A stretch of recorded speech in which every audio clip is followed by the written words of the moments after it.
We're going to come into our press up. So the padded part of the ring actually needs to be between your chest. So it's going to be a bit of an adjustment period. So we've got one towards the floor and one coming in towards your chest.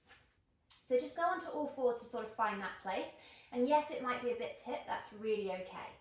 We're going to have those hands a little bit narrow, so they're going to be right underneath your shoulders.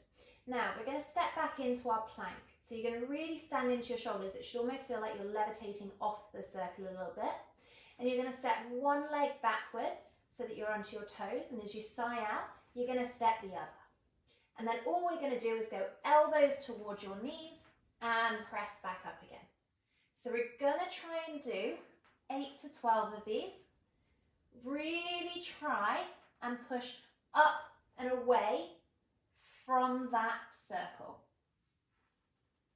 So you want to make sure you're staying into your plank. So again, we're not collapsing into our back. The front of your thighs should be tight, your bottom should be working, your abdominals should be working. We're going to do a couple more. Last one. And rest.